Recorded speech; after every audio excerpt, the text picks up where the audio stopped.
Recorded May 5th, 2025.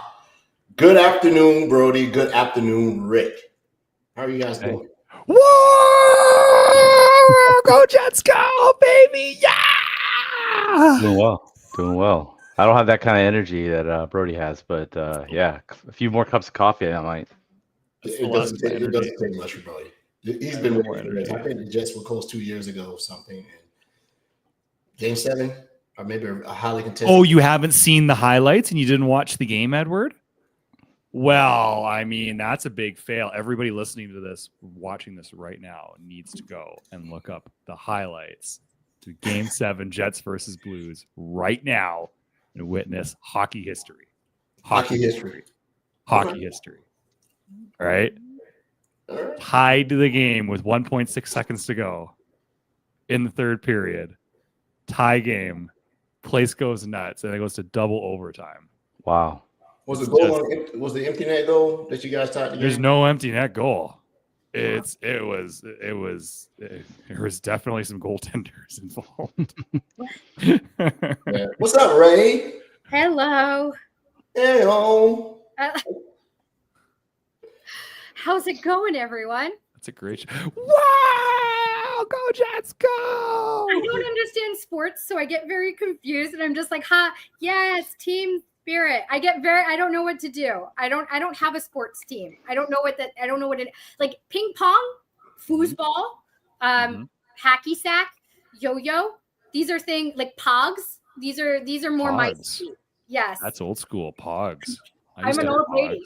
I had one of those light up blade slammers. Slammers, yes. Yeah. Okay. This is how excited. That's now I have more empathy for the athletic fandom, because as soon as you started describing your slammer, I was like, yeah. That's like, dude, I should just go buy some pogs just to have them. I can just send you some of my. You've kept your pogs. I got in trouble at school because I stole pogs from the daycare, and then I had to give up all my pogs as punishment, so I was in trouble. Yeah. They assume my troll collection is for my child, and I'm just like, yeah. Your child. Yeah, for your child. Yeah. I'm sure is going to be right into pogs. Yeah. Well, listen, Ray, you can join our sports team's fan base right now. IW, an honorary member of the Winnipeg Jets fan club. Amazing. You and your team just had hockey history happen. Yeah. So no better time to get involved. Winnie? Like, what's the little name? Is it Winnie? Like a little, what's the cute little nickname? Winnie the Pooh. I'm a Winnie. We have a mascot called Mickey Moose. What? Okay. Fun. Mickey Moose. Well, I feel like that's copyright infringement, and Disney should examine it. Okay. The farm team, before the Jets were lost. So we're just going to just derail all of the security to hockey, I guess, which is great. So the Jets left Winnipeg in the 90s because of money, and the Canadian dollar was crap, and they couldn't support the team anymore. And I donated my piggy bank to the Save the Jets Foundation, and I got a calendar. I got a signed calendar. And they had to leave anyways. So pretty much Gary Bettman's fault entirely. And then we had an AHL team called the Manitoba Moose, which is a big picture of moose, right? You know what a moose is? Moosies? Yes, Moose are? Yeah. Yeah. Okay. And then the mascot for the moose was Mickey Moose, right? He's a big moose, and he's going around, he's getting everybody jazzed up. And then the Jets came back when the Atlanta Thrashers went bankrupt, and we bought the team. Atlanta Thrashers? Yeah, that was Atlanta's second attempt at a team. They sold their first team to Calgary, the Atlanta Flames. And this is. I feel like I want you to Winnipeg. Do a History Channel. You are. This is history, okay? And then they came back, and our small little city got its team back. And over the last few years, we have been cursed by Mark Scheifele getting hurt or suspended and getting out of the playoffs in the first round, after we went to the West Final, only to be defeated by the Vegas Golden Knights, who came in their inaugural year, went to the Stanley Cup, and they ruined us going to the Western Conference Final. They beat us in 5 games, and we haven't gone deep in the playoffs since. And then yesterday, in this bloodbath of a series where St. Louis was intentionally taking out our top guys. They intentionally took out Scheifele. They intentionally took out Morrissey. There's elbows, there's fights, there's blood everywhere. People are getting horribly injured. And in the game 7, we came back and won it. We tied it in the last seconds of the game, and we won it in double overtime. You are now a fan of this. Yes, no, I am. The way that you just described it, I feel like I would tune in if you did like a sports. I mean, if he was the play-by-play commentator, the color guy, I'm like, very good on your history. And the reason I know something about hockey because being an Atlanta native, I was back in the day. I used to go down to the Omni and watch the Atlanta Flames play, and then that franchise got a little bit of partially defunct, and then the Atlanta Thrashers were a team that were up and coming until one of our star players had a very bad accident with another star player and had to sort of, go to another team, and we lost the team. But we have the Gwinnett Gladiators, which is our minor league team that plays here north of Atlanta, so they're pretty good. But hey, let's get going. We don't have Rod. Yay! Yeah, no Rod. Go Jets, go. But we have a better I love Rod. Rick, give us a rundown. What you been working on, bro? Me? No, Rick. Oh, Rick. I'm sorry, I didn't hear you. Sorry, Go ahead, it cut out there. I've been trying to work on some workflows for customers with Security Copilot. It's one of those things where the art of the possible is very easy for me to come up with, just because I've been in the product for a year and a half now, and a lot of folks they have a hard time coming up with how to leverage the platform effectively. So I've been doing that, creating prompt books and some logic apps. Yeah, I think that's a good point. I think the way that I can conceptualize it, not nearly as good as you are. I got an old Circa 95 mind map book that I have to use. I have to write it out, right? Trying to do it in the product, I cannot do it. Like get on the whiteboard and sit, and I just write out, I want to do this. And then I sort of work backwards and do it. But this was a quiet weekend. I really didn't do any labbing out, cleaned up a bunch of stuff in the lab. Just vegged out this weekend, enjoyed the weather a little bit, was determined to be as technology free as I could this weekend purposely, and just to level set a little bit. Knocked out a couple of certifications that were due because I do not want to go back and retake them. So that was easy online, get it done, right? I think it was an AZ500, MS500, just be done. So those are done. I think I am going to take a shot at the SC401 in beta. I think we should too, Brody, because that's the only one that you and I didn't have our little contest that we took against each other. We generally do certifications in the fall, right? In the winter when it's not busy. I don't remember. I got one coming up. I think I got to do. It might be the 400 by end of June. It's the 401. Yeah, I heard it's the 401 and the 402. Yeah, so purview one. I didn't realize they broke them out. Yeah, it was recent that happened. Yeah, it's just recent. I think they're gonna go ahead and deprecate and retire the 400. You'll get a chance to take the exam if you've already been registered for it. I don't think you may be able to register for the 400 in about 2 weeks. You'll have to take the 401. I better go renew it now then, because I have a very bad habit of waiting to the last minute and then stressing my face off. So I might as well just go do that. And Ray, sorry, you had a question and I missed it. Oh no, I was asking if it was for a renewal or like a net new certification. Renewal. Yeah, you got it. Renewal. I didn't take any new ones over the winter. Having a new kid takes a lot of time on your hands. No, it's not on you. It's on me, because I was like, my manager was like laughing at me on our last connect, on our mid-year connect. He's like, "You're not taking any new certifications. You're not having a kid." Just I mean, like it takes time. I'm getting back, so I just I completed my capstone. Thanks to everybody's support and much to the relief of my instructor. She was like, "You need yes, you did. You did okay. You did good." I was like, "Hey, you're like, we're good. I got a passing grade." So, woo, amazing. I used to be like really neurotic about my grades, and now I'm just like, whatever gets me there, whatever gets me over the line. If the passing score is 700. And you score 701, that's what the band. A win's a win, whether it's by an inch or mine. Let's do it. I tend to think that if you're not busy, then you get more neurotic about how great your score is when you're busy. You're just like, it's done. It's Yeah. past. I'm moving on to the next. done, job. man. Yeah, it's like good, no more. Yeah. Yeah, I'm like writing my capstone as my daughter is like, Mama, Mama, Mama, why is the sky blue? Mama, Mama. I'm like, I just with the phishing scams, baby. The fish, like I'm trying to balance it all. But good, we crossed that off the list. And now thinking through the certification series month, right? Show us your certs. I'm taking that seriously. So I think I'm gonna go after I call it the CIS, but the CISSP. I feel like that sounds CISP. Yeah. CISP. Okay, That's a tough we're gonna one. do it that way. Yeah. Fine, right? Tomato. CISP is kind of like a thing you get on your skin or something. That's a cyst. Yeah, Okay. right. That's So, I like CISP. If Yeah. you go for your CISSP, I'll sponsor you. Sure. Oh, thank you. You're I like, will- she does not merit entry. Anyone but He's fake. Mary. Yeah. Do not allow. I do not let this thing expire at all. Yeah. No, You're that's Right here to have remind a me. sheriff I'm not going to badge? go through this again. I will never write that test again. That was the Yeah. most stressed I've ever been going into a test. Yeah. Oh yeah. But so seemed like everybody had a low tech weekend. We took time off to get back in, but hey, we're not late. We're 15 minutes in. We have some outstanding guests that are sitting in the green room eating up all the snacks and drinking up all the Molson and Labatt beer in the back, right? So, God, Edward. JP just got up and left from after hearing that pronunciation. He's like, I'm out of here. Maybe I'm going to go get a Labatt or a Molson. Yes. Yeah, I had a Labatt. No, I had a Molson Triple X. Oh, he's got one. Here we go. Oh, a Bud Light. There you go. Yeah, man. I got to get back up to Canada. I should have just stayed in Canada when I lived there. That's allowed, JP. You can have a beer here. All right, so we're going to go ahead and get our guest on. Ray, do you have anything else? We good?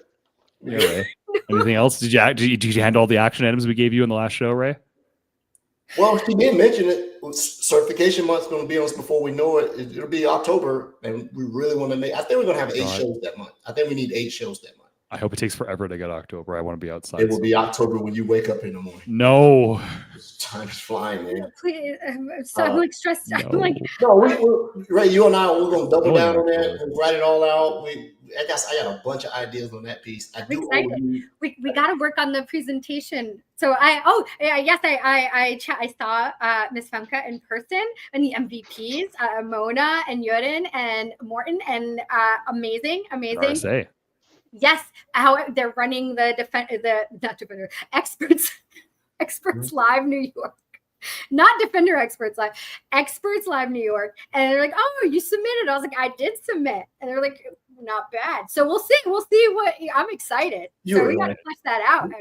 Everybody that runs that program is a friend of the show, a friend of you. You're in, right? I haven't submitted a darn thing. No, could you imagine if they're also like not Ray Mary, like never, but not this lady, and I would understand. I would still show up and crash the place. I'll crash the. It'll be fun. It's going to be a good time. I am coming. I have not submitted a paper. I think you have submitted. You have. Oh, when yours, the one we were talking about? That's ours. Yes. Oh, well. That's like the only way it will probably be approved. They're like, oh, Ed is okay. Yes. This makes good. This is like when you team up with somebody to do schoolwork and one person does all the work. Yes, absolutely. Absolutely. That's how you do it. So I need to give you my content for the abstract and write it. I did think through what you were talking about. You were very much on point because I just did a little impartial survey about those who are running, the Microsoft security tools, have Intune, but still, have not really deployed attack surface reduction policies and rules like you thought. And if they are, they're only a report. Action. Got it. Yeah. No, it's a real thing. It is a real thing, and there are reasons why it's not adopted. So it's not to be polarizing here or undermine like the legitimate hardships organizations encounter when they are on their Defender deployment journey. That said, I agree with you. I think it is a very relevant topic to explore and to share with the community. When you first told me about it, I was trying to poke holes in our abstract and the thesis. I'm like, well, that's not demonstrably true, Ed. You just assume because someone bought the product, they deploy one aspect of it in there. So I just started calling some buddies around and like, we have more of these in, audit mode than we have in actual enforcement. but I don't see why you can't, because when you can scope these policies down to, either machine groups or administrative groups, whatever else, to a group of machine, you limit the impact of it. Yeah. If they have a C in their title, probably don't do it, right? If they have board member in their title, let's not try on them, right? Let's go try on somebody. Not ring zero. You don't ring zero, but you want them to get the extra special high touch, no? Yeah, I'm a fan of being gainfully employed. So let's not do that. But we'll sit down. I'll put a plan session on. We got a little bit of time. I got one more road show. Hey, thank you, Rick. I am going to be doing one more Shadow Hunter Capture the Flag event this year, maybe two, and also Security Co-Pilot Flight School. Rick has graciously volunteered. I just delivered one here in Atlanta. It was outstanding. He's going to meet me in Charlotte, and we're going to deliver one here next week, and it'll be fun. And we'll sit down, Rick, you and I'll debrief about it, man. It's not rocket science. It's, if I could do it, I'm dumping in a bag of rocks. It'll be that for sure, right? So, well, some pretty smart rocks. You too much credit, and I get it. I saw your face, Brody. So let's get our guest in. So we're gonna go ahead and add our guest in. Hey, look at this. We got two guests. Two guests. Two, because two is better than one. Wow, that's amazing. Well, yeah. I mean, we know Miguel. I mean, Miguel, that's where I'm going if the zombie apocalypse happens and I'm in his neck of the woods, going to Miguel's house. And then we've got JP, who's new to the show, who I met at a bar during Ignite on the referral from a friend. And we talked into the hours and convinced him to come on a podcast. So JP, that's my terrible introduction of you. Why don't you do your own amazing introduction, and then we can chat about work. So is my background backwards or is it forwards? It's forwards. No, you got it, buddy. Bluecycle. I can read Bluecycle. You're good. It's all not right. It's backwards to me. Yes. Perfect. Well, I kind of want to talk hockey for a minute. Please, that'd be great. So while you were talking, I was looking at the brackets, and so there's no one else I could root for except the Jets because I'm a Sabres fan. And the last time the Sabres were, I don't know, maybe good 20 years ago, but like the last time they were really good when they went to the Cup in '99, and Brett Hull scored a goal with his foot in the crease, and we lost in Game 6 of the Stanley Cup in triple overtime.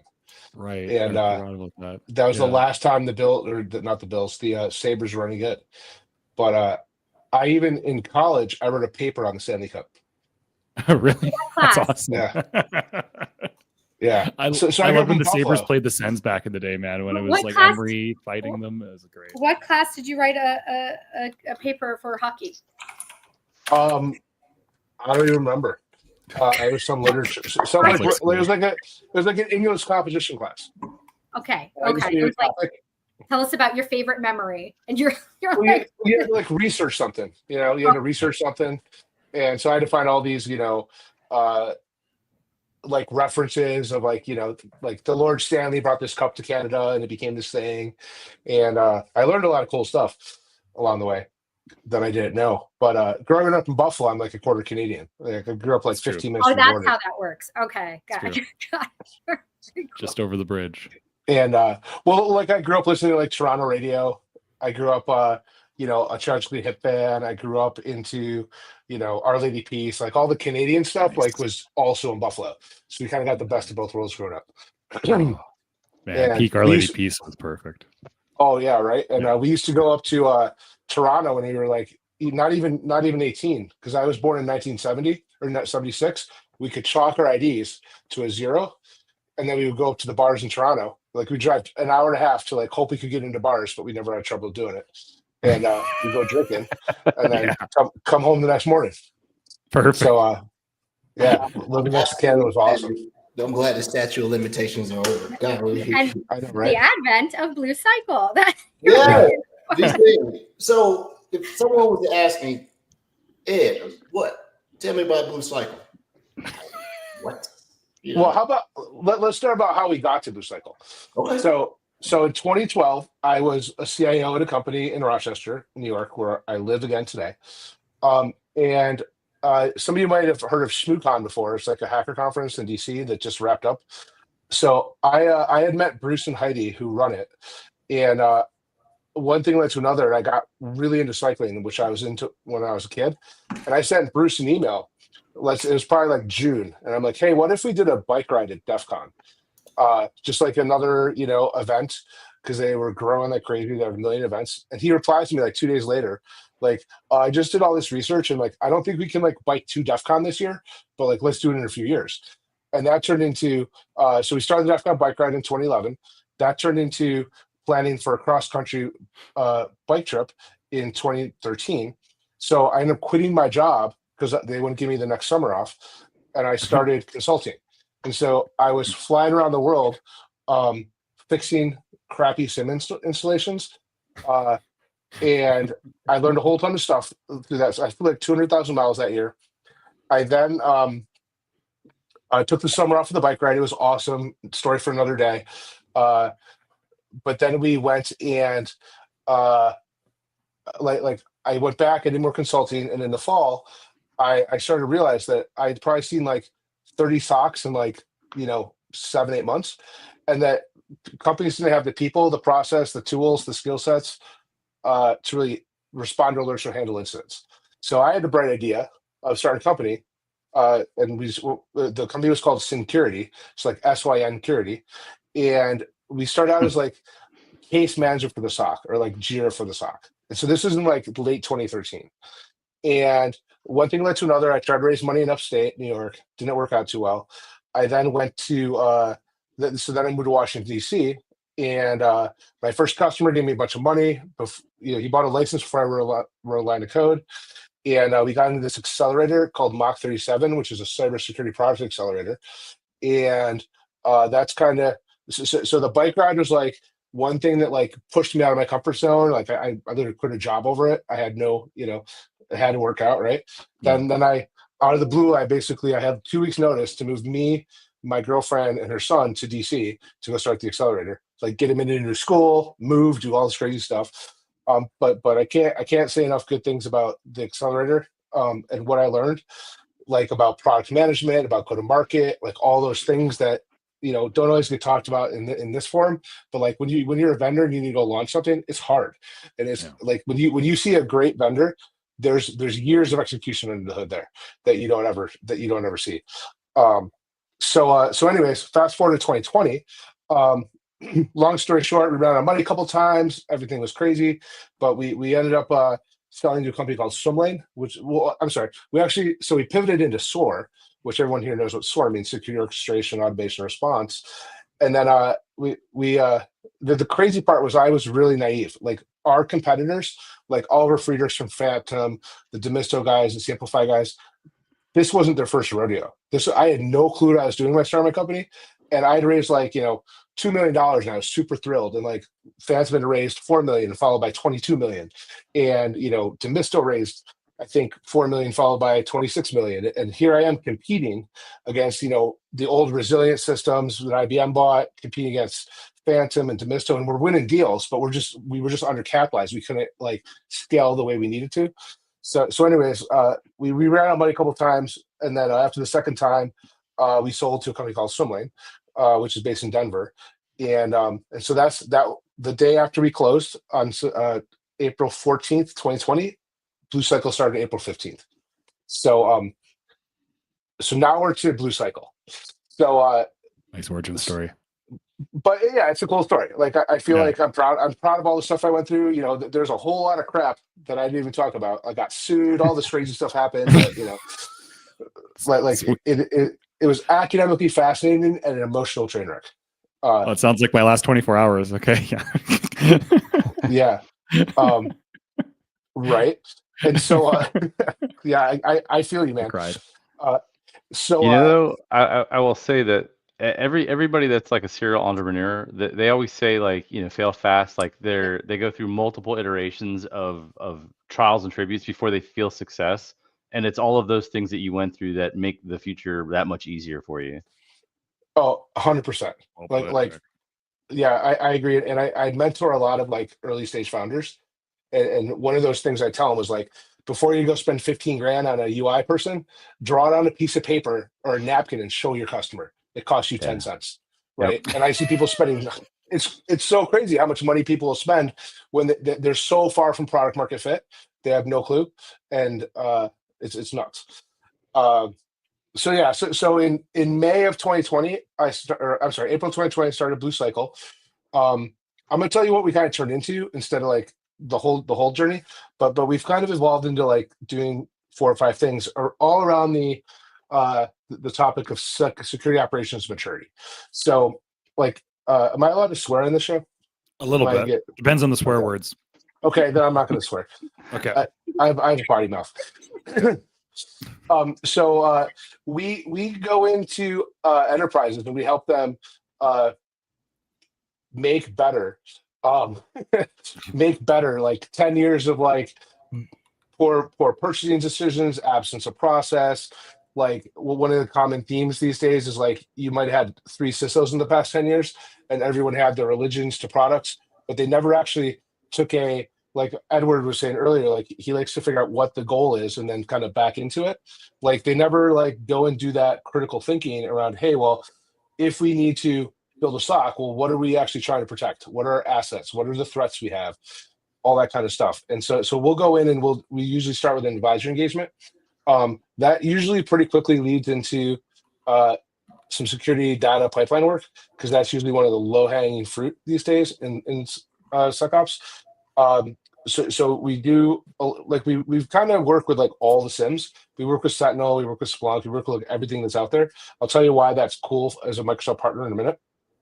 But like my first SIEM was Alien Vault OSSIM back in like 2005. And I actually saw the founder at RSA last week. It was crazy. I'd never met him in person. So then we do a lot of work around like on the left of the SIEM, where not like things are better today than they were 4 years ago, but we've written a lot of Python and Golang and sensors to get data into the SIEM more effectively. In some cases, we're trying to cheat the system and filter out data before it goes in. Cribble's a good solution for that, which I'm sure you guys have heard of that. We also have we've done things like built Sentinel plugins for security vendors. So we're kind of like a security consulting company, but we happen to be developers. So that's led us into this world of 2 more things. We have what I call as a security an integration factory for security vendors. So going back to product market fit, when you start a company, usually the founder sells the first $1 to $2 million of product, and then you start to hire your sales team. Hopefully you hire product people before you hire the sales team. It doesn't always happen that way. But then the sales guys come in, and all of a sudden they need 50 integrations. Well, we've probably shipped like over 1,000 instances of integrations in the past few years. And so we have a catalog of integrations that are 80% complete that we go and plumb into your security product. So we're able to accelerate their time to integration. And I'll make an observation. So if you remember when SOAR first came out, SOAR is like the hub, and then you had all these vendors around the wheel. Well, you still have SOAR, and SOAR is still a hub, but you're starting to see, I said this 3 years ago, but you're starting to see vendors integrate along the wheel. So like Microsoft's integrating with some random firewall vendor. Microsoft, it doesn't have to go back to the SOAR to integrate. So integrations are now table stakes for a lot of security vendors, because it's a data problem, right? You need to get access to the data, you need to make things happen. And so we have this little, I used to call it a niche offering, but it's kind of taken off. Like, we can come in and help a vendor once they have found PMF or product market fit. We can kind of go help them scale their integrations. And then finally, about 16 months ago, we've been doing a lot of Sentinel work and a lot of like Sentinel Content Hub development. And I stumbled across the Microsoft Partner Program, and I started to realize the value in the program for partners. And it was also a great channel for us to get a lot of our expertise that we're getting at the top of the market and start to bring it down market. So we started we had been signed up for years, but we started actually taking it seriously. We got 5 of our designations in like 11 months. So all the ones except the business one. And we're now well on our way into, we'll have 3 of the 4 security specializations in May or June. We have a couple of modern work ones. We're going for the DevOps one. But we kind of see this holy trinity of like Defender, Purview, and Intune is like the 3 things you need to really do zero trust well. And so that's why we started delving into the modern work stuff. But so since we've got in to the program, we're now like on the track to being a managed partner. We're co-signing with Microsoft. We're doing all the things you're supposed to do as a partner. It's been a very interesting journey. I've learned a lot. I've even taken that to the level of, like I said earlier, I mentor a lot of startups, and in some cases, I'm an advisor for startups, and I'm helping a lot of startups that are essentially ISVs figure out how to go take advantage of the Microsoft Partner Program earlier to start figuring out how to co-sell earlier, and the different levers, like how to incentivize the sales team to go work with you, because you kind of have to prime the channel before the channel works for you. But I'm starting to helping them think about that whole big picture, and if they wait 2 years, it's going to be too late for them because someone else will figure it out. So I'll stop there. That was a very long introduction. Damn. But, I like a good informative readout. Did he answer your question, Edward? I forgot what it was. Yeah. I do have one more thing that I have to say. Of course. So I'm also an entrepreneur in residence at Lytical Ventures, which is a VC fund in New York. We invest in cyber, ML, and AI, sometimes inclusively, sometimes exclusively. And I've been doing that since right around when I started Bluecycle. And that's fascinating for me because as a product founder, I've been lucky enough to be a CISO. I've been lucky enough to be a founder. And now I've gotten to see how a VC fund works from the inside and get that experience. And then I also am part of a group in upstate New York called the UVC 50, where it's like 50 of us who try to give back to the entrepreneur community in upstate New York and just help founders get out of their own way, help give them advice, help make connections, things like that. Very cool. You were listing all the, the back office stuff that you were getting done to get solution designation, all these other things. What about did you get your application in for MISA? Not yet, because we're not at MSSP, nor are we an ISV. Oh, purely consulting. So we do build things that, for our clients, that if we ship that for us would be an ISV. But we're basically, I think, gonna get cut off at CSI. Like that'll be where we kind of stop because we're not an MSSP. Okay. But I'm Mr. Edge Case. I never fit right into exactly what everyone wants to do. But I enable MSSPs, I enable ISVs, I enable the enterprise. If that answers your question. Okay. You got to be an edge case to be a Sabres fan these days, JP. Got to be there. Miguel, you want to go back and reintroduce yourselves to everybody on our listener show? Well, I was going to introduce myself as Mr. Edge Case, but that's already taken. So, I'm just your run-of-the-mill cyber OG's been working cybersecurity since right around the year 2000, and mostly as an investigator going in before a lot of these security companies even existed. And my expertise is like talking to victims and dealing with victims and looking at the commonalities of things that happen during a breach. So if you're talking about cybersecurity, you're talking about a breach or something like that, my ears are going to perk up. Right. The only thing that's more interesting to me than cybersecurity is if I hear the growl of a V12, naturally aspirated V12, and that I'm like, okay, so everybody stop talking. There's a V12 driving by. But other than that, it's cybersecurity, and then probably next is going to be like guns, pistols, anything related to firearms. So just a word on me. I'm really interested in Bluecycle and kind of like I checked out the website before joining. Really interested in the work that you guys are doing with Blue Teams. And some of the things that I really liked about what you were talking about, JB, was that you're talking about the difficult questions that need to be asked at the beginning part. They're really easy to go by that, right? Because there's so many essential or urgent things that need to get done that you forget sometimes to do the important things. So, I'm really going to be I'm looking forward to hearing some of your ideas about like the meaningful things that need to be done from a Blue Team standpoint. Like, where do you see, what are the biggest challenges in the mindset of the defenders that you see when you walk into some place that needs your assistance? So I'm interested in that thought process for you. Yeah, it's a great question. So I think there's two mindsets. One mindset is we don't have any money, we're understaffed, we don't know why this alert was set. And then there's the mindset of that's kind of like everyone below the security poverty line, and maybe even a little bit above the security poverty line. I love that term because it really communicates the fact. I know the first time I heard it, I was like, "Oh, okay, we're doing this. All right." Well, it really communicates the fact that most companies are at a disadvantage today. Yeah. And in some cases, they're choosing to be at a disadvantage. In other cases, they literally can't afford to level the playing field. And smart only gets you so far. You can have smart, but if you don't have process, which is not cheap, even if it's an automated process, it's still expensive to go and execute on that. And to build the right processes, they take time and iteration. So I think the way I'm going to answer your question is that the most common thing that I see is that companies go and they install all these tools. There's not necessarily a reason for installing those tools other than we obviously need firewalls. We obviously need DSPM for AI. We obviously need this. It's so obvious. And always, but there's no critical RFI process that says, hey, well, here's our current stack. Here's how these tools might integrate into our stack. Here's how, a great one is, does the tool actually give us logs that we need?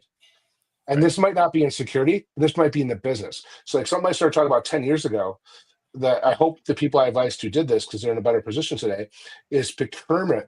Procurement is a great stopgap to stop crap from coming in the door. So if you're a hospital and you need to go buy a medical device, well, usually by the time the medical device gets acquired, that's when security finds out about it. And they find out that they bought something with Windows NT embedded, it can't get upgraded, right? And they bought it in 2023, right? But this is real life. This is what happens. And so by putting that blocker in procurement, for example, and giving security at least the ability to risk accept it instead of it just showing up. So that's a total tangent, but it's like a nugget that I think is really important, that if you can influence your purchasing department and have a security step in that process, security evaluation, you can at least mitigate or lower the pain of a lot of problems that you might experience otherwise. I would love to double click on that, not to use corporate jargon, but I cut my teeth in the world of, they indoctrinated me, and by they, I mean InfoSec, the hospital IT side, and they made damn sure to get in my noggin, we as in the cyber folks, we're not accepting risk, right? We are not the ones that are accepting it. We are informing, we are evaluating, and the business accepts the risk. And my goodness, day in, day out, if anyone ever said a whiff of anything other than that exact statement, it was a whole, now we had a drill, right? Now it's what do we, it was like a Full Metal Jacket. It was this is my company. Who is accepting the risk? So I just want to shout out to the hospitals I worked at, not that I was institutionalized. I'm just saying I worked on the other side. And I just wanted to, I'm a funny That's guy. good. That's good insight. No, this is a serious tool though, because when you make the department or the leader that's buying something sign off on the fact that he's now exposing you folks to the internet for a critical device, well, all of a sudden that gives them pause. Right. And actually, do I actually want to be the person whose name, when we get breached, who comes up as the person who said this is okay? Yeah. And you need the conversation. accountability. You need the accountability, non-repudiation. It's so important. Yeah. Yeah. And always CC yourself on those emails. Print it off, frame it. Yeah, absolutely. Yeah. So anyways, what people started doing was they have this random stack and they never actually figured out, does this stack give me the telemetry I need to detect the risks that I need to detect or detect the actions that's going on? Right. And so, go back 15 years ago and everyone bought a SIEM. They just started throwing, spraying logs at it and hoping for the best. And here we are 15 years later. And every day I see a SOC that is they're at their budget. They can't write another $1 million check to expand their SIEM. But it drives ACR for Azure, so my stock price goes up. We appreciate it. For the third time this year. Yeah, exactly. Right. Yeah. And so what I start to talk about is flipping that design on its head, and I start to ask people, well, what risk are you actually trying to be aware of here? And so I like to describe the process as you have threat modeling and you have crown jewels and any other risk the business has identified. Those drive one or more security use cases. A security use cases drives N+1 detection engineering use cases Detection engineering use cases drives your your log ingest requirements. So you kind of design right to left, and then you implement left to right. Now, look, that's way easier said than done. Most folks can't even get to the end of their alerts in a day, much less design thinking like that or design a process like that.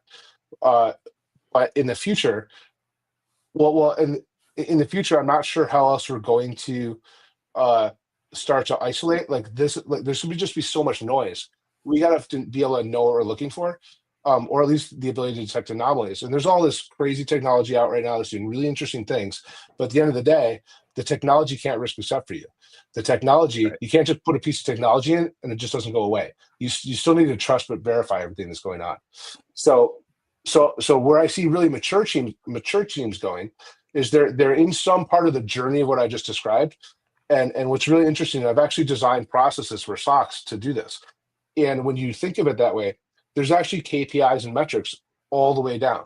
So I can have a KPI to like, hey, this is how we design this use case to protect against misuse cases against this cloud database. This is the telemetry we need.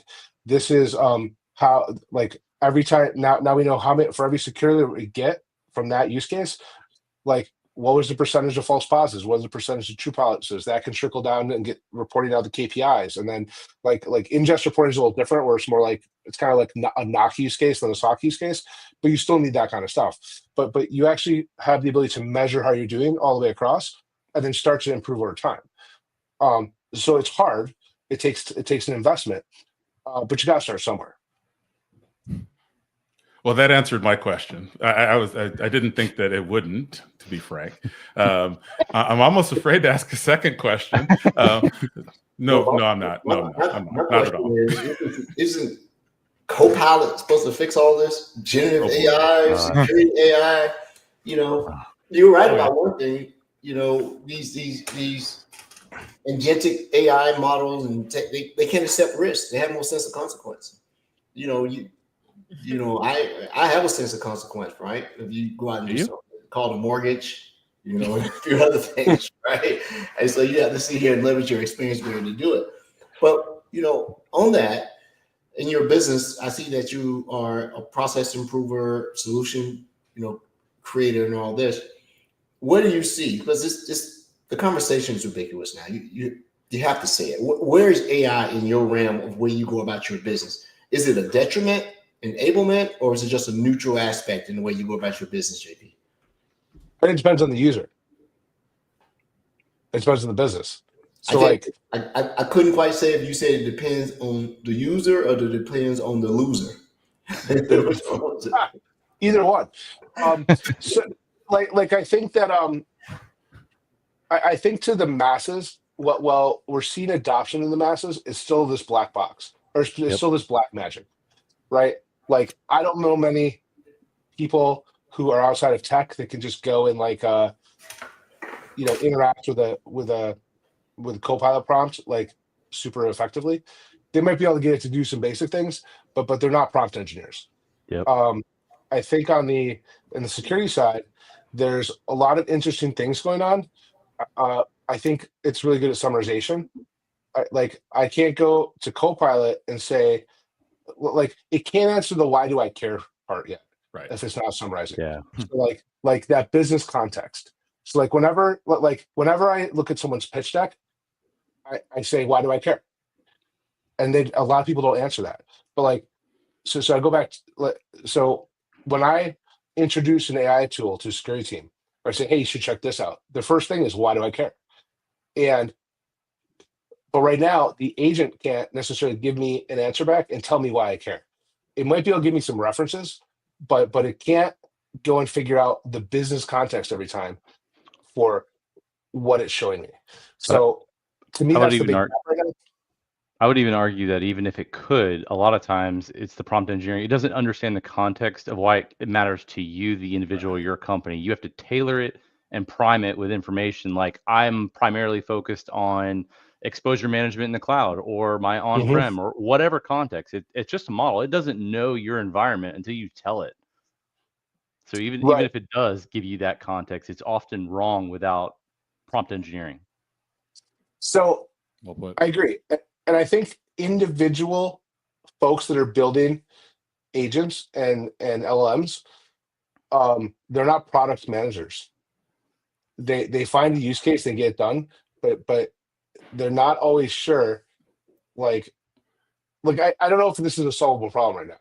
Like if I've done a lot with security copilot, but I found every edge case I could possibly find. I'm Captain Edge Case. I wanted to do a set of things that is wired to my brain, but it doesn't know my brain. So I have to teach it my brain. Yep. And to me, that's like this extra step. And so I see a lot of security engineers like, well, I just want to go ask this thing. I want it to magically do it. I'm like, well, that's not really how the technology works. But that's that's what I lead with. And then I get, smacked back into reality. I'm like, oh yeah, I have to kind of like give it some context.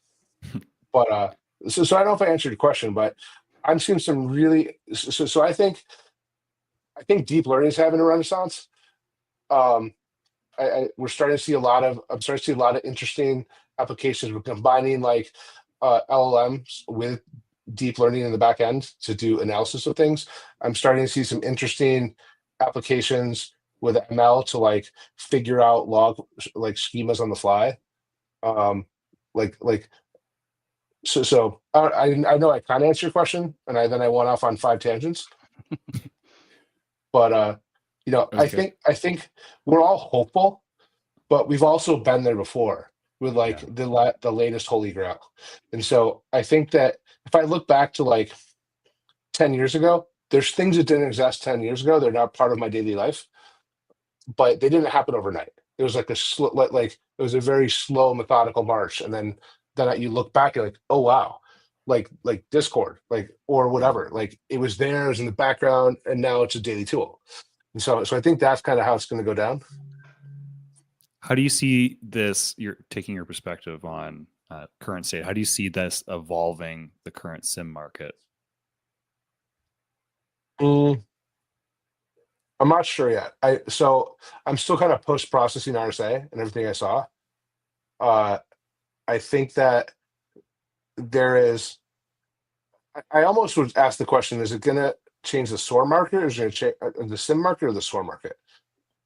And is SOAR still a product, or is it just a feature? So I think I counted like 18 agentic SOC tools at RSA. So and those are just the ones I know about. Like I know for a fact there's only like 70 SOAR companies at this point. I kind of stopped following the SOAR market really closely, but like 2 years ago there's 50, and I've probably seen at least 10 or 15 more. I think that again, I think most of them, nobody's convinced me that they're doing anything other than summarizing and combining some expert system capabilities. Yeah. Man, that is a pragmatic, realistic look at what the value we're actually getting out of these is. It's interesting. I was surprised as you say that the number of SOAR companies have increased. My mind that programmed that you were going to say that it has decreased, because it does seem as though now SOAR is more of a feature set that needs to be included in your product, whether it's inherent to the product's genome or a solution that's side by side. The SOAR product in Sentinel is an Azure feature, right? It's not a Sentinel feature. Logic's app is an Azure aspect, right? I really thought the SOAR market would have been gone. What was the last like really relevant SOAR market? What, Hexagon? The one that Microsoft acquired. Exadite? Yes. Oh, come on, man. There's relevant SOAR vendors after that. Well, I mean, when you look at them, maybe they didn't spend enough money because everybody was so hyper, fixated on EDR, AI, and all this other stuff, right? I don't run in those circles like you do about which SOAR product is out doing what. Since we're on that tangent, though, what makes a good SOAR company? For someone to adopt it as a standalone aspect of their security toolset and operations. Would you go out and buy a SOAR company right now? If you had to go buy a SOAR company right now, and I don't know when you put you on the spot. Here's $150 million. Go buy me a SOAR company so I can bolt this thing onto my processes, my product. What'd you do? So if I were to buy the company or buy like an instance of the product? Let's start with that's cheaper. Let's buy an instance. Okay, so while you were talking, my mind goes in a totally different direction. So let me drop something on you to think about, and then I'll answer your question. Okay. So look at what Entra has done as an identity control plane. Mm-hmm. Well, SOAR wanted to be that for security orchestration. It wanted to be a control plane for security orchestration. That was like that was the promise. Okay. I don't believe that any of the SOARs have actually fulfilled that promise in a secure, just freaking works way. It would be SOAR has you know what doesn't have a last mile problem? Entra. Unless I'm trying to do hybrid. It does not have a last mile problem. It just freaking works. Like I can do stuff like conditional access. I can do which is kind of orchestration. Right? It is.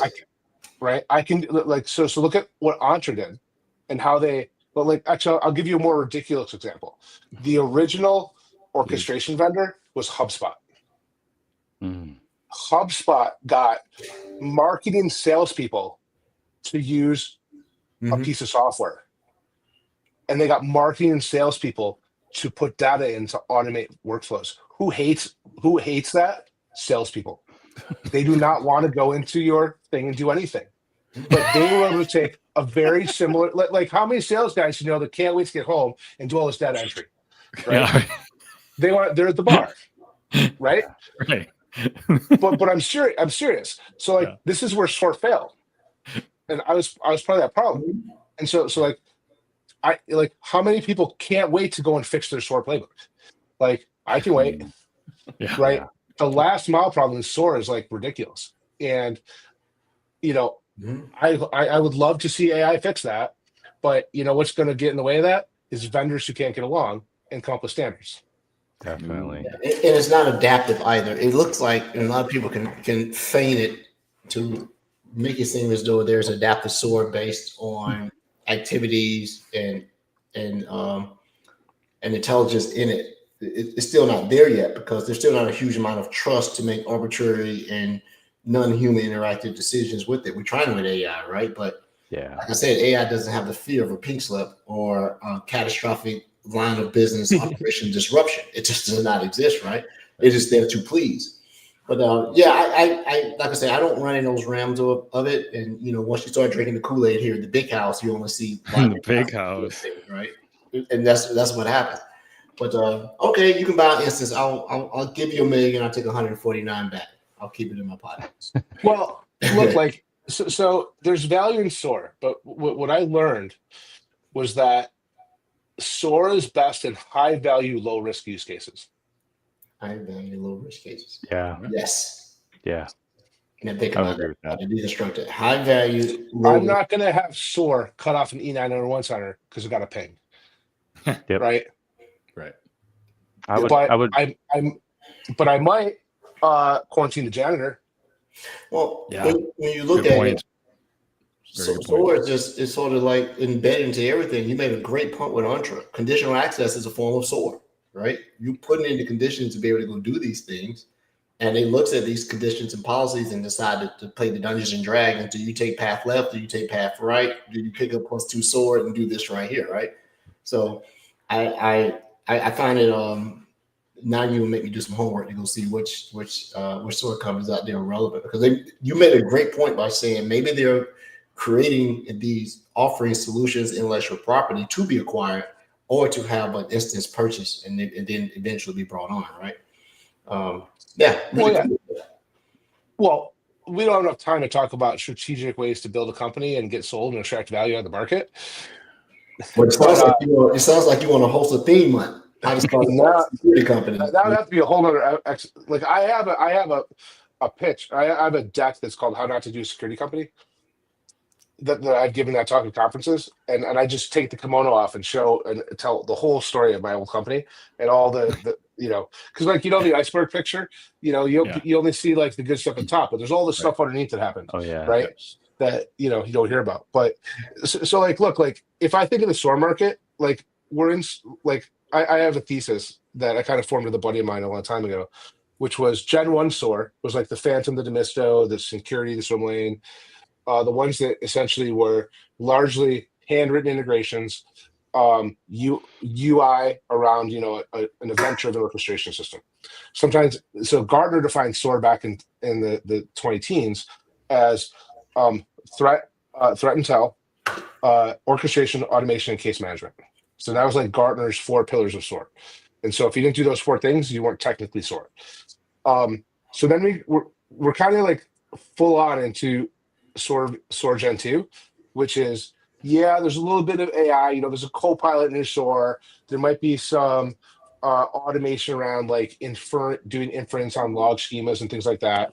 But you still have to trust but verify the product. Mm-hmm. Our thesis in 2018 was that eventually, who are the only people who've actually done orchestration at scale? The hyperscalers. So we believe at some point it's going to be the AWS, GCP, Azure that actually have the. I did it backwards on purpose. Hey, what you're missing one? Spence was there. You finally lurking. You missing Oracle. Don't make me say that. Don't make me say the O word. I do. You gotta say it. You got Oracle. Well, actually, they have a lot of traction in the government these days. But I've built in whatever an OCI. I built an AMI on Oracle Cloud. Oh, cool. Over 8 years ago. I'll put it that way. But anyways, I don't know who else has the money to go actually build real orchestration. Like the only people other than that are actually doing real orchestration at crazy scale are the hyperscalers. Yeah. So our thesis is that eventually SOAR is going to be native functionality in the hyperscalers or other very large companies. Oh, I love this insight. And it'll be very much like that. But hey, so. I got to follow up if you don't mind. So okay, all right, cool. So we're talking about the hyperscalers. Edward talked about being a part of the big house. How do you feel the E5 offering competes against the security industry broadly today? I mean, it's kind of like one of the best rundles you can own, right? And if you're a Scott Galloway podcast fan, it's a reoccurring bundle of services, right? Like it's like Microsoft's got everybody paying. Yeah, isn't he great? Yeah. Can we just have a moment of silence for Scott Galloway? He's awesome. He's awesome. So I think it's very compelling. I think as the economy is in question, it's going to become more compelling. So, I said this 15 times last week. I need to do a slide and get actual numbers. But my guesstimate is that in order to just get the security functionality you get in the E5, so like the all the Entra security, the Defender for everything, and Purview. I believe that would be about $110, $120 a la carte a month. Damn. If you went to the open market and tried to buy all that functionality at the quality that is in an E5 today. And probably much more because you're assuming that the billing models are as such that you could buy an individual like that, whereas the E5 is tied to an entity, which is supposedly supposed to be a biological person, right? No, I appreciate that, but also you don't get productivity. Right, that's the other thing, exactly, and that's why it's like Microsoft figured out how to become a monopoly again, after the 90s, and they're not the ones going to antitrust cases right now. So look, I wonder why. It's because we're armed with good lawyers. If I'm a CISO or CIO, I like every one of my clients right now is like they're doing the worst, better, best scenarios on their 2025 budgets. Yeah. Right. And their 2026 budgets. And who wins in all 3 scenarios in E5? Because everyone else is raising prices. Or you need a new technology because AI is out or whatever, which E5 kind of covers you in some parts of that. And it's really compelling to explore it. I think that's the compelling thing, not because I drink the Kool-Aid at Big House, but when you look at something, CAS, client attention span, you run out of the ability for a client to be able to reason about what's going to be of best value when you have so many products coming into your house. I think you've seen the slide deck when you just, as a red teamer, I didn't attack your product, right? I attacked the lack of integration and lack of insight in your product, right? The noise. Or the quiet noise, right? So some people still have their own moniker. Don't put all your eggs in one basket, right? Well, that thing no longer applies. You'll see some serious competitors to the Microsoft E5 security platform only on that side, not the telephony and collaboration. Palo Alto did not fight the funk. Palo Alto started making these acquisitions and putting their stuff together, and that's the closest it looked like. You would think it would be Google. They're not. Google can't get out of their own way, right? Yeah. And they should be a serious contender. I told someone else that a serious contender would have been AWS had they bought Splunk. I don't have no idea how Cisco bought them, right? I don't know what that was. Man, but, yeah. I have like 20 opinions right now.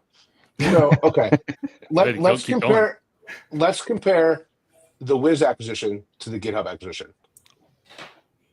So I don't think I don't know Microsoft insider stuff, but my guess is that while GitHub wasn't a financial success for Microsoft, it was still a success because they own part of the ecosystem that's very influential on developers. On the flip side, how many GitHub customers just overnight became Microsoft Azure shops? Not many, because they already had religion. They already had a whole stack built on stuff. Do you think people are going to say, oh, Wiz went over to Google, so I must buy Google Cloud? No. Like, Absolutely no. So what's their play? They name. They needed to have a platform play because they saw that. I won't say 100-yard dash. I'm a distance runner. I would say in the mile on the second lap around, they started seeing Microsoft pull away, and they started seeing companies like Palo Alto who came from a small college. Let's say big college, small college. This small college runner is naturally keeping up, right? And now this guy that went to this powerhouse track school cannot keep up. So you go out and recruit this star runner, and now your star runner is being found out.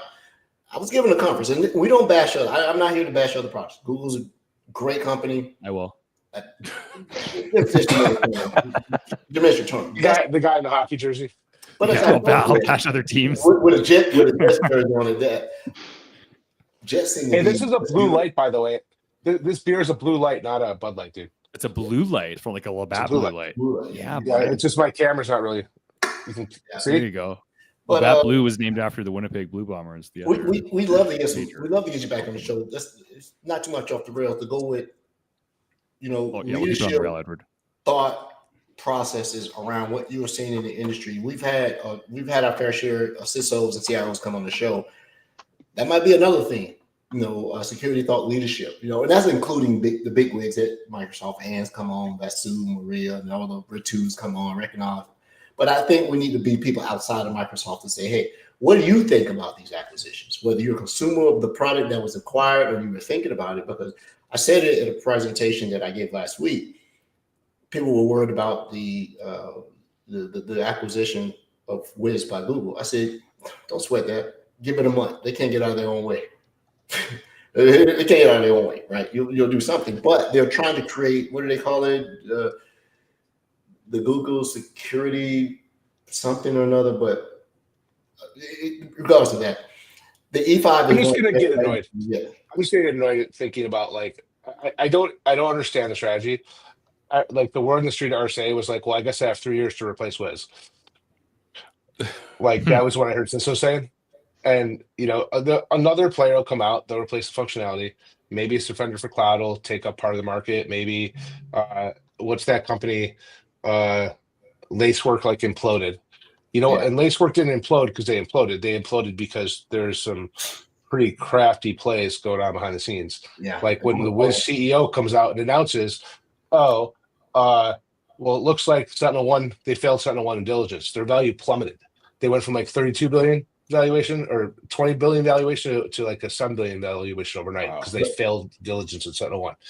There was some really crafty stuff going on behind the scenes. When I say you want to talk about how to extract value out of the market, some really smart people executed the Wiz thing. Yeah. And it's what we may see as a market failure is actually a measure of success or a measure of failure. Or a measured lack of success. I don't believe you can ever fail unless you choose not to try again or you don't get opportunity to try again. There's no failure. You just got to go do it again. So can I throw a wrench in your theme? Okay. Please do. Okay. So Scott Galloway, I'll make a reference again, defines a platform as a software stack that has consumers and producers. So you need to have you have like the Xbox itself. You then have game developers, and they build games. Microsoft takes a cut, or you get a cut of that, and then you have people that go buy the games, and you buy sessions and all that. So there's a whole ecosystem. But what's been interesting in, like, I'll keep going on this analogy, and Brody will see where I'm going in a second, is that not many games are exclusive to the Xbox. Right. Not yet. Not yet, but they've decoupled the game from the console or from the platform. Yeah. So I actually think platformization is good to a point, but it actually becomes very dangerous to the consumer or the company over time. So people will buy a PlayStation just for one game. They'll go right or buy Xbox for just one game. That happened. I have a Switch just to play Mario Brothers and Zelda. Exactly. The only reason and there's going to be, there will always be a little bit of the platform surface that is consumer friendly to avoid the bean counters and the legiters that want to come in and go, hey, you guys are trying to create a pseudo market here, because you can run Xbox on Amazon Fire Stick now. And it actually runs pretty fast, right? You got a good bandwidth, right? If you run it on the XCube, it's really fast. You get an Ethernet connection to it. I see where you're going, though. You're absolutely right, where it gets to the point where you start having market domination. Yeah. So the way I look at security analytics is there's 5 core capabilities you need. You need ingest. You need transform, routing, filtering, reduction. You need detections or queries. You need storage. And you need analytics. I believe, and I tell my customers, that you should never have more than 2 of those functionalities, maybe 3, but usually 2 in one product. So here's why. If I'm all in Splunk, if I'm all in Sentinel, if I'm all in any SIEM, and I actually lose control of my data because I cannot replay data easily out of Sentinel into an incident responder tool. I cannot take it out of Sentinel and go do audits on it, or Splunk or whatever. So I've said for 15 years that SIEM is where your events go to die, because they get transformed. They're not the original events. So I believe that you should have a data pipeline or data processing tool that can not only send a raw copy, like a lossless raw copy, to like blob storage, which is way cheaper, which can not only serve my replay needs, but can also serve my retention needs, my compliance needs. So I have a system of archive or system of record. Yeah. And then I can then send it to N+1 destinations. Right. So that could be send it to Synapse for ML and AI, send it to Sentinel or ADX for analysis, send it to Power BI to do vulnerability stuff. Right. The whole key here is that as long as I have a copy in blob store that's the original log, I can always go ask questions of that data later that I don't know what the question is that I have, and for a way cheaper price. You don't get vendor locked, right? You don't get locked into that format, right? I don't get locked into a vendor. You are on the same page with that, sir. And I'm starting to see startup companies look at it that way. That why can't I send you my logs and you rationalizing with your security intelligence and drop the logs? Why do I have to store them there? Why I can keep the original here? And if I do need to go back and do long tail and do some analysis, I can do it. There are startups that are trying to do that. The big 4 are doing it.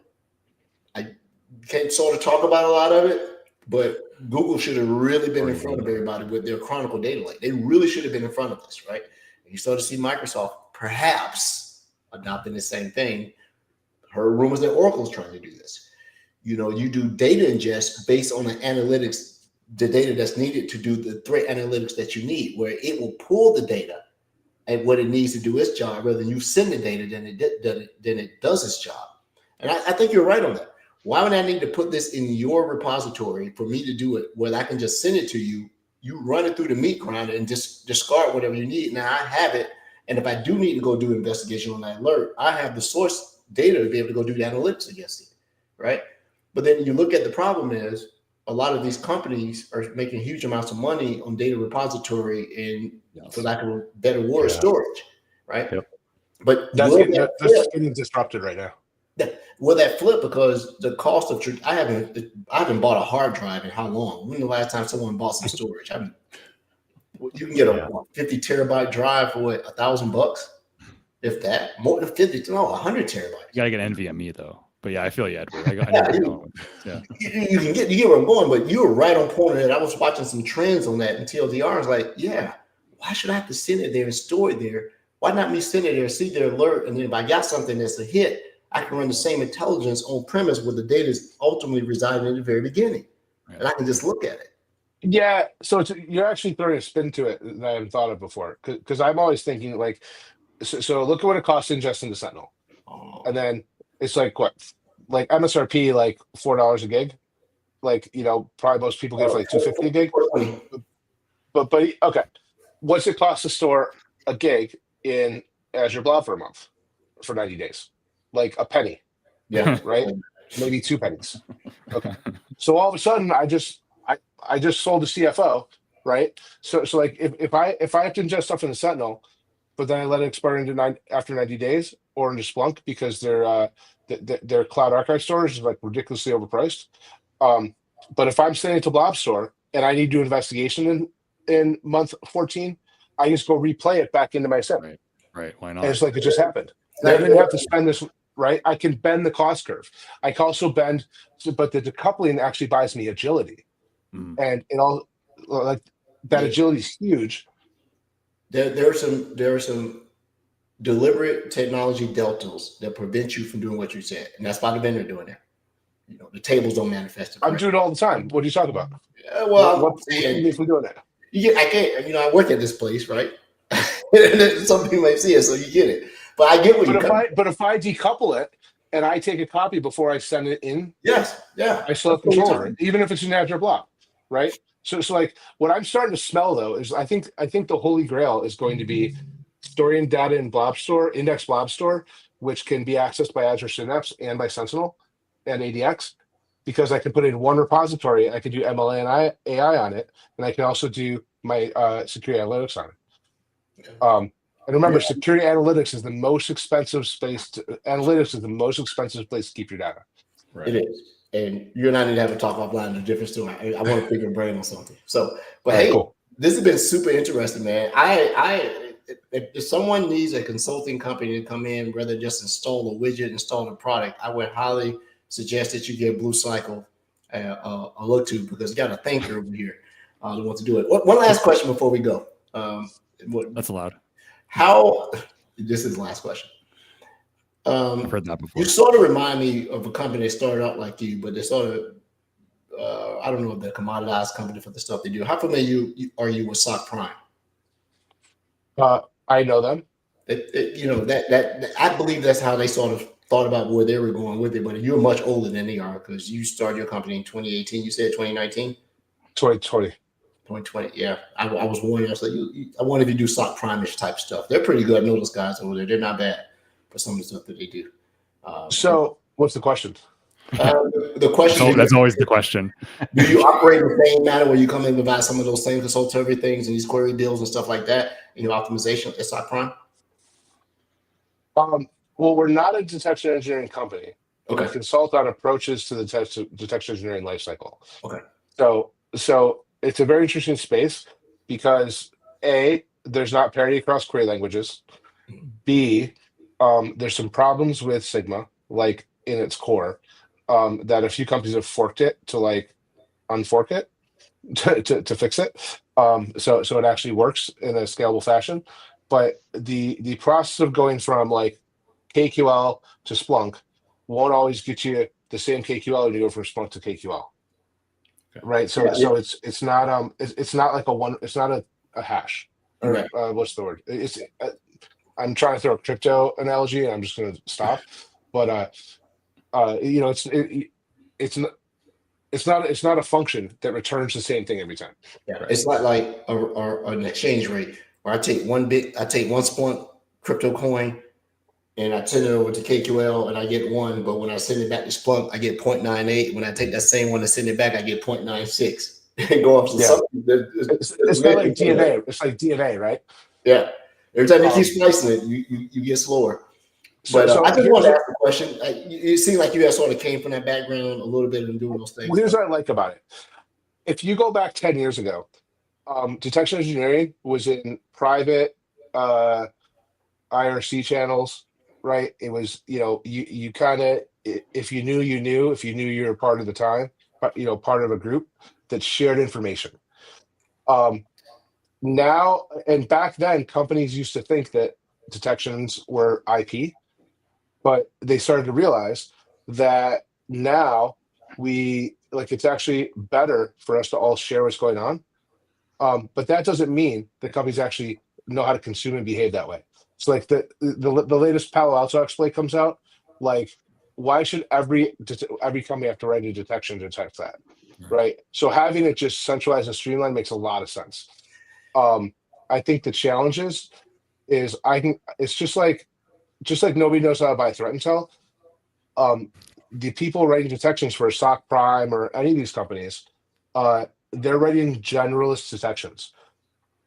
The cost to write business-specific detections, which is what businesses need with business context, just like what we were talking about with AI, a detection with no business context doesn't necessarily help me. It just tells me that someone's grandma was on the Wi-Fi and used Napster. Who cares, right? It doesn't tell me that I have a medical device system here that if it gets attacked can like kill somebody.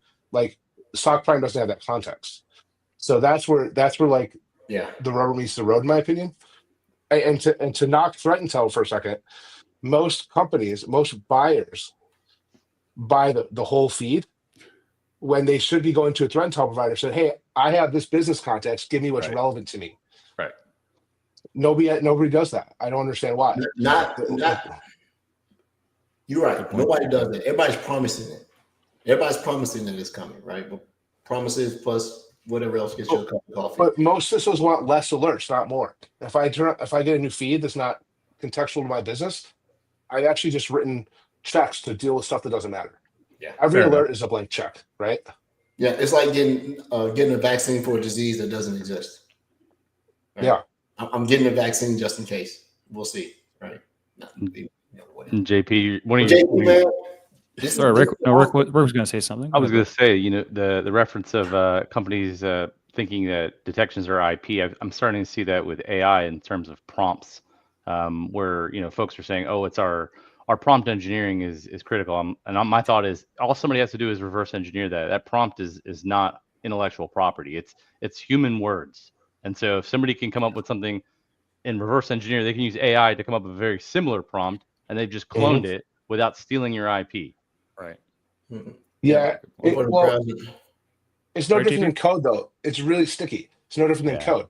Like every line of code I write for my business is copyrighted by default, right? Mm-hmm. And it's actually considered intellectual property and proprietary information. Mm-hmm. But I'm just going to go back to that. Like, you can think that all you want, but it's all about execution. If somebody wants the answer, enough, they'll go figure it out. Yeah. So, you might like I don't think you're giving somebody, like, if I were able to write like a prompt book in Security Copilot, I can't imagine a prompt book that I can write that would take somebody else 5 years to figure out. Oh yeah. Well, that's the whole idea of IP. Is it like, IP is like, hey, this is protected because we were the unique people that come up with this unique combination of things, right? But like, I can't imagine that in a prompt book.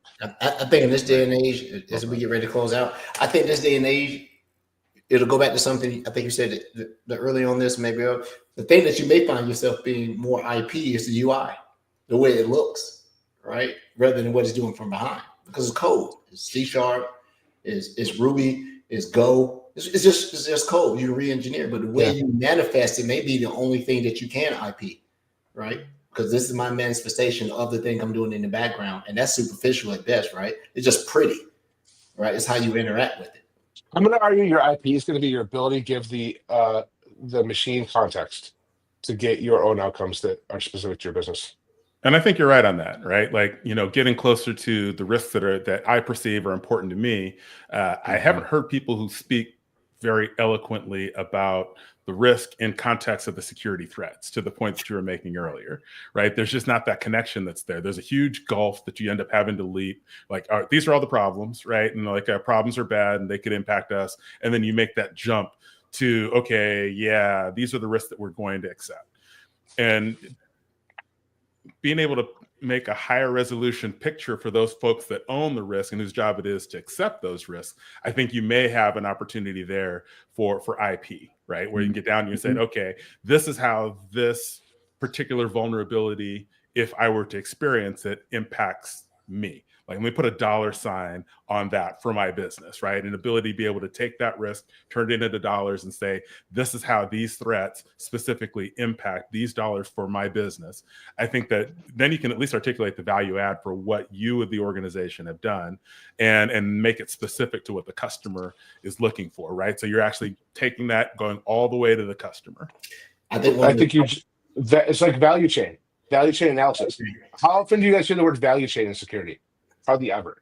Never. Right. Well, you're working with the big four. So yeah, but a value chain is a fascinating concept, and it speaks directly to people who like have businesses to run, like to executives. It speaks directly to them. If you can tie risk into that, cyber risk into that, there it is. It's a way easier to get money to spend on actually mitigating those risks than if you're just like, oh, we have a bunch of things. Yeah, rather than this FUD and this fear mongering and all that, you come in and you can talk in the language they talk about, that this is what's going to cost if this happened, and you can articulate that with facts and numbers. You're absolutely right. I'll give you one place that did it very, very, very well, and this happened to be post-breach. It's a company that makes and sell, a company that doesn't really make a whole lot, but sells a lot of home improvement products. They do it very well because they were able to articulate if their e-commerce site went down, how much they were losing per minute, and probably could get down to the second. This is what is happening. Even if we go back to the secondary and tertiary places where we can do business, this is what it's costing us, right? And that's even they articulated if there was an inherent outage caused by lack of something that happened because of lack of change control. So they looked at risk internally first. Someone does something dumb. They turned something off, they did this rather than external. It was very comprehensive. And I learned a lot by listening to how they go about this. They had it down to when a point of sales, a cash register went down. That was a risk of revenue loss because a single cash register went down in the store, right? External and everything else. Very impressive. Then they had it based on seasonal. Just how much we lose during Christmas time, Thanksgiving time, all these things. And rather than try to do it internally, I think they hired an external company and then probably bought that company and bring them in, right? The process is a down pat. You see it, right? Everything from employee theft, right, to inadvertent theft by someone who forgot to scan something in the cart. So when you can to a snowstorm the weekend before Christmas. Yes, absolutely, right.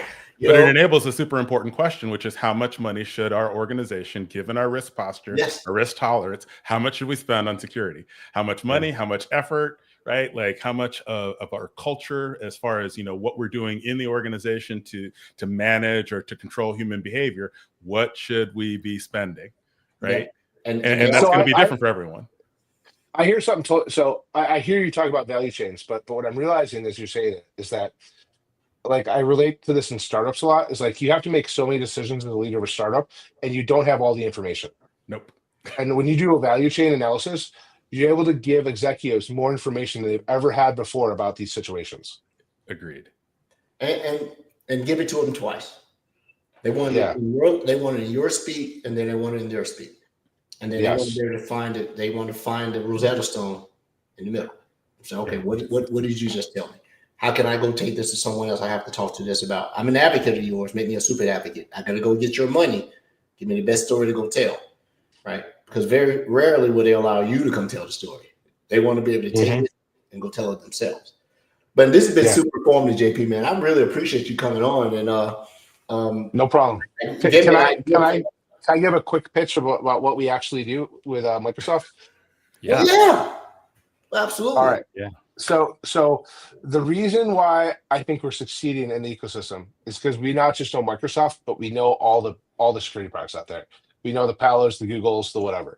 We've worked with them with code. We've worked with them with ClickOps. We've worked with them at the API level, and we can help folks who are interested in migrating into Sentinel, migrate into Defender for Cloud, migrate into Defender for everything.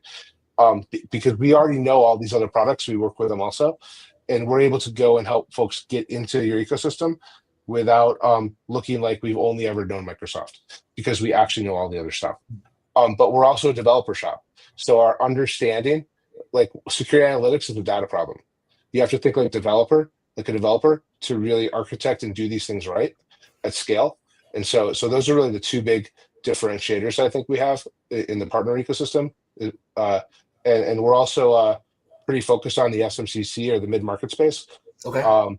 And that's where we have most of our traction.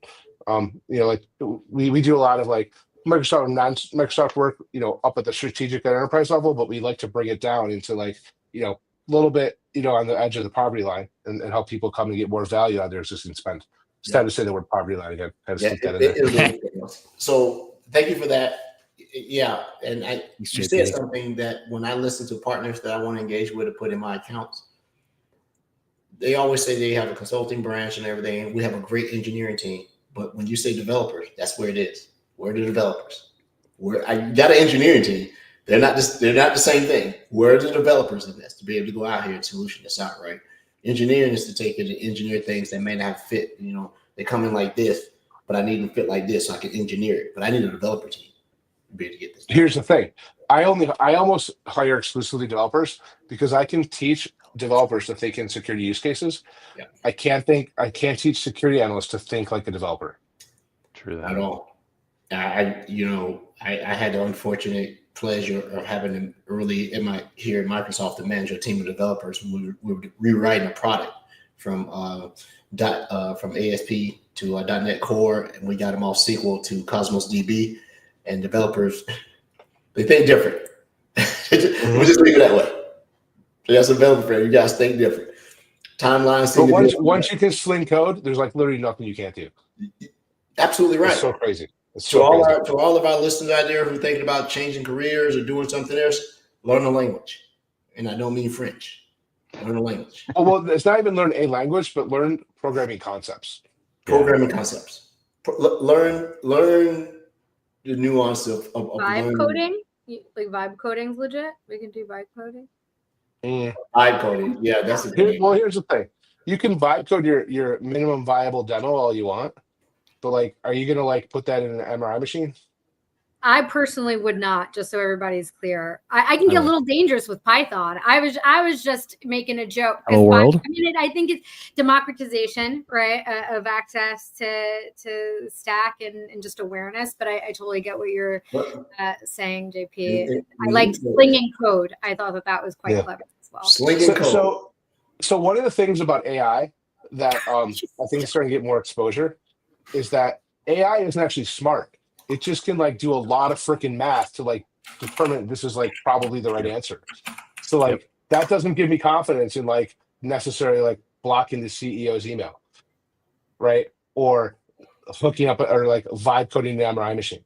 So like when you actually understand how this stuff works under the hood, or you have like I have a clue, but I'm not an expert. But like I know enough to know that like it's actually not working like intuitively.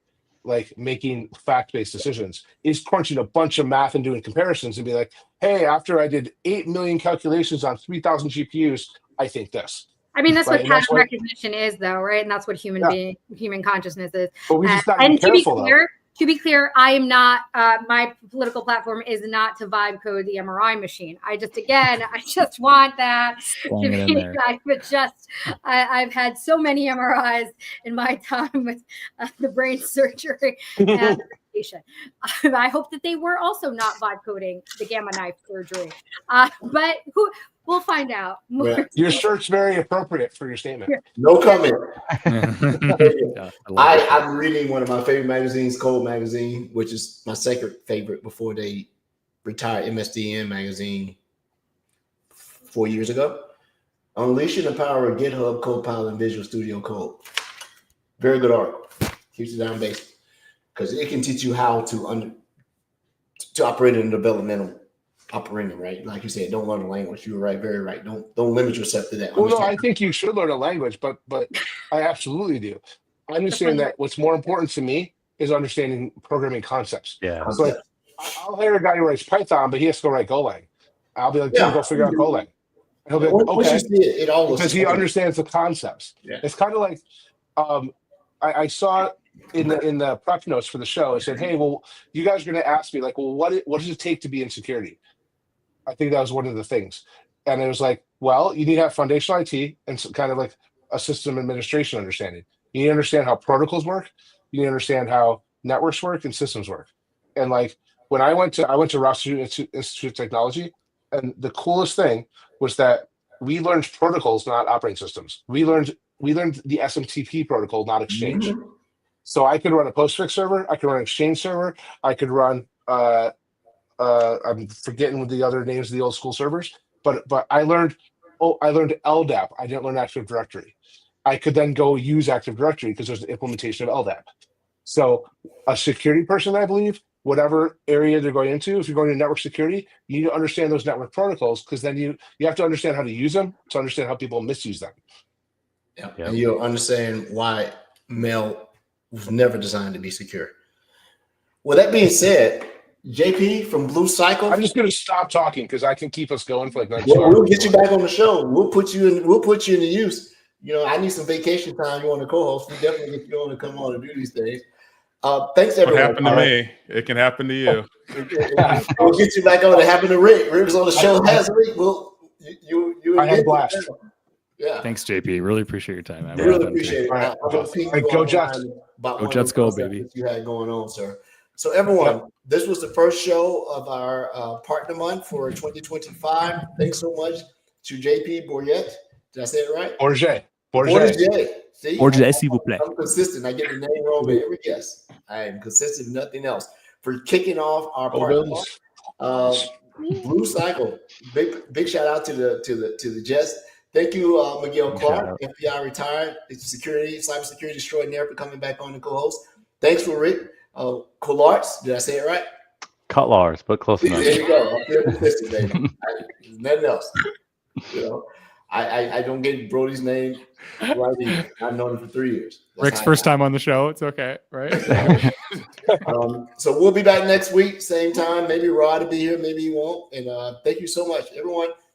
Have a good one. Take care, everybody. Have a good week. Thanks.